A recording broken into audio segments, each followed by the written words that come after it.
On vient du village, on vient chercher des maisons, on n'en trouve pas. Pour chercher une maison dans la ville ici, c'est pas facile. En 6e, je suis venue, il n'y avait pas de maison pour moi.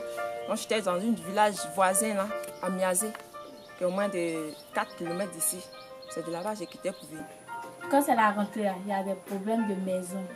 On cherche les maisons, on n'en peut pas. Donc nous sommes obligés de rester dans des maisons inachevées. Toi-même, c'est dégradé. Quand il pleut, on s'arrête, on ne dort pas. Nous sommes 20 dans la maison. Nous avons des problèmes d'électricité, d'eau. On ne peut rien faire, puisqu'ils n'ont pas de l'argent. S'ils avaient de l'argent, au moins, il y a des villages qui sont ici. Ils pourraient nous mettre là-dedans, mais puisqu'ils n'ont pas les moyens. Donc nous sommes obligés de rester dans les mêmes conditions. La chambre est petite et nous vivions à 6. L'an passé, on était 11 dans la chambre.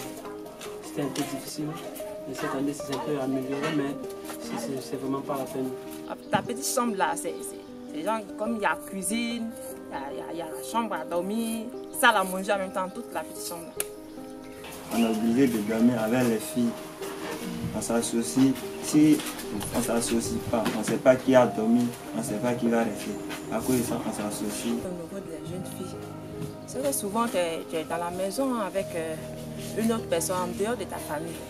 Vous êtes ensemble, vous vous regroupez dans une seule chambre. Souvent ça apporte vraiment des dégâts. Dans une maison ou dans une chambre avec des filles mélangées, c'est difficile parce que la condition de vie des filles et des garçons ne sont pas les mêmes. Souvent, ça crée des choses, même les garçons, soit ils enseignent les filles, ça crée des relations entre eux, et puis il y a vraiment des échecs en milieu scolaire. En mélangeant les filles avec les garçons, on peut avoir des grossesses précoces. Est-ce que les jeunes filles sont obligées de se livrer aux jeunes garçons pour des pièces, les petites pièces de 100 francs? C'est ça qui fait que non, la jeune fille ne s'avance pas. Si au moins on pourrait les séparer, on pourrait nous séparer des garçons, en tout cas ça peut vraiment nous aider. On n'est pas chez tuteur ni parents, on est seul. On s'encadre entre nous-mêmes. Pour étudier, chacun se débrouille. Il n'y a même pas de table dans les chambres. Même pas de table. Chacun prend son cahier, tu le mets dans un coin, tu mets ton cahier sur tes pieds, tu essaies de lire, puis bon, sur le temps de coucher.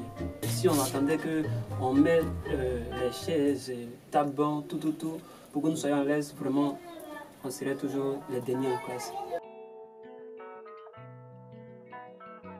Tu es obligé de te débrouiller à chaque moment, passer ici, la journée. Tu es obligé même de la journée de ne pas te reposer, bosser plus que la nuit, il n'y a pas courant pour étudier. Donc on se déplace, on se met en bas d'un lampadaire, on se regroupe là pour étudier.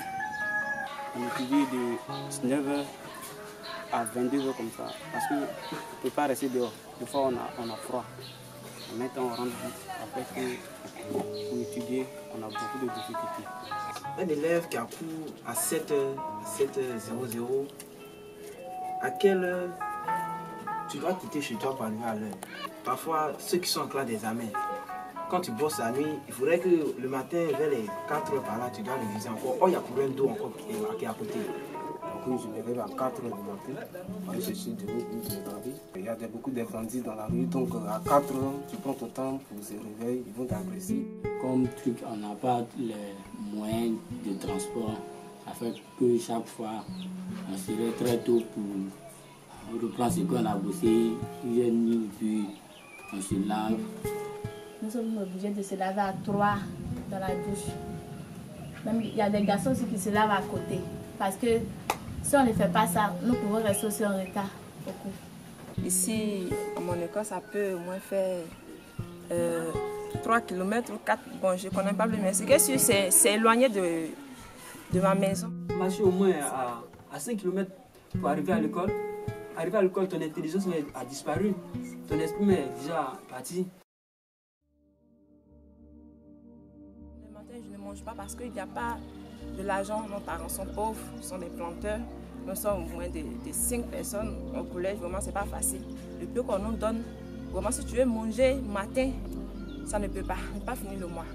Donc tu es obligé de rester comme ça jusqu'à midi, tu paies quelque chose de 100 francs, vraiment quelque chose de 100 francs, tu as payé 100 francs sans poisson. Dans le midi, on s'associe pour trouver quelque chose pour manger. Si on n'a pas pu trouver, On ne peut pas durer blanc. Il y a des fois où il n'y a pas de sauce. Nous sommes obligés de manger le riz blanc. On allume du feu aussi avec du bois. S'il n'y a pas de fagot, nous sommes là. On ne mange pas. Et on dit que vraiment les élèves ne réussissent pas. Les autorités disent que vraiment les enseignants enseignent mal. Oh non, c'est pas ça. Ça dépend de la situation de vie aussi. Comment les élèves vivent? Est-ce que les élèves vivent bien? Est-ce que la distance de chez lui à l'école? Est-ce que c'est comment? On ne cherche pas à savoir tout ça.